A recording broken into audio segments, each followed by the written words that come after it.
हाँ हेलो दोस्तों, हमारे पास यहाँ पर एक क्वेश्चन है जो कि IIT JEE 1990 में आया हुआ है।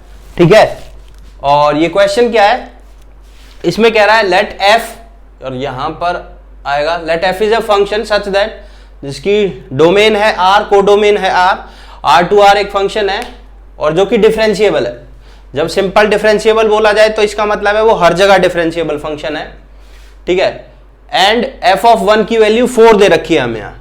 f ऑफ 1 की वैल्यू क्या दे रखी है, 4। ठीक है, और तुम्हें इसकी वैल्यू फाइंड आउट करनी है। ध्यान रखना, जो इसमें ये लिमिट अप्लाई हो रहा है ये सब पर अप्लाई हो रहा है, पूरे फंक्शन पे। इसको सॉल्व करके जो आएगा, या फिर पहले ही लिमिट लगा दो और फिर बाद में सॉल्व कर दो, जैसे भी। इसके जो ऑप्शंस दे रखे हैं हमें वो इस तरफ है कि आंसर में आएगा 8f-1, 4f-1, 2f-1, f-1। तो f-1 तो लाना है, यहां से साफ दिख गया। तो मतलब किसी तरह डिफरेंशिएट होगा, कुछ होगा। अभी देखो, अगर तुम एक बार डायरेक्ट वैल्यू पुट करने की सोचोगे, x की वैल्यू 1, तो ये f ऑफ 1 हो जाएगा और ये किसी तरह फंक्शन ऐसा बन जाएगा, इंटीग्रेशन यहां 4 और यहां f ऑफ 1, और जिसकी वैल्यू 4 है। ठीक है, तो ये ऐसे आ जाएगा। अब तुम यहां से अंदाजा लगा सकते हो, जब भी इंटीग्रेशन में दोनों लिमिट सेम होती हैं तो उसकी वैल्यू 0 आती है। ठीक है, अगर लिमिट दोनों सेम होगी तो उसकी वैल्यू 0 आएगी।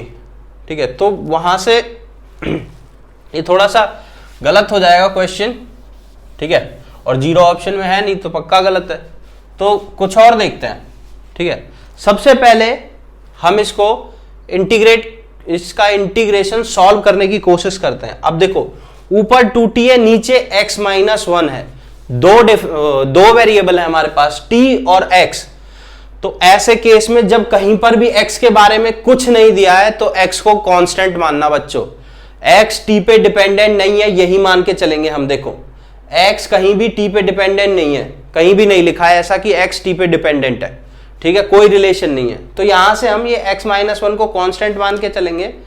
तो हमें पता है इंटीग्रेशन में कांस्टेंट बाहर आ जाता है, तो लिमिट x टेंड्स टू 1 वही होगा, और जो ब्रैकेट के अंदर होगा वो 1/x-1, क्योंकि ये कांस्टेंट मान के चल रहे हैं हम, इस वाली टर्म को बाहर आ जाएगा। इंटीग्रेशन 4f(x) और बचेगा 2t dt। 2t का इंटीग्रेशन होता है t²/2, तो 2 कट जाएगा, खाली t² आएगा। तो फाइनली जो हमारे पास होगा, limit x tends to 1/x-1, और यहां पर आया t², और उसकी जो लिमिट्स हैं वो है 4 एंड f(x). अब डाल देते हैं upper limit minus lower limit. इसके लिए तुम्हें डेफिनेट इंटीग्रेशन थोड़ा बहुत पता होना चाहिए। ठीक है, तो 11th क्लास वाले बच्चे जिसको नहीं पता है, वैसे तो सिखा दिया होगा ये।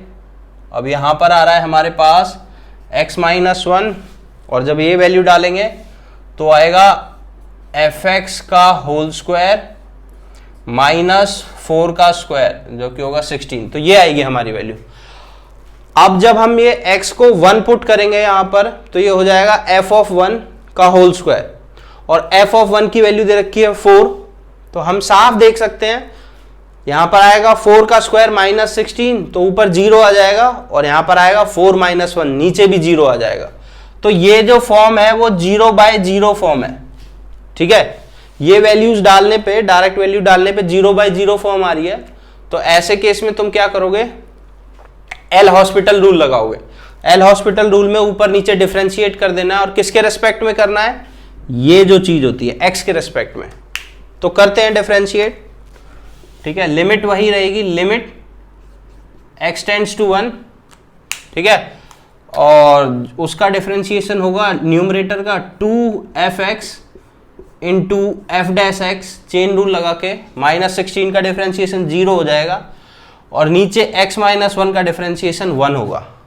अब वैल्यू 1 डाल देते हैं, तो आएगा 2 into f of 1 into f'(1), और हमें f'(1) की वैल्यू नहीं पता, बट f ऑफ 1 की वैल्यू पता है, तो हो जाएगी 4 2 8। तो फाइनल आंसर आएगा 8 इंटू f'(1), यानी कि ए ऑप्शन करेक्ट है। ठीक है, अच्छा, ध्यान रखना इसमें जो मेन जो ध्यान रखने की बात है वो, अगर तुम्हें कोई रिलेशन नहीं दे रहा है तो तुम खुद से रिलेशन नहीं बनाओगे कि x और t में कोई रिलेशन बना लिया तुमने अपनी मर्जी से और इसका डिफरेंशिएशन करने में dt dx कुछ लगा दिया। ध्यान रखना बच्चों ये बात, ठीक है।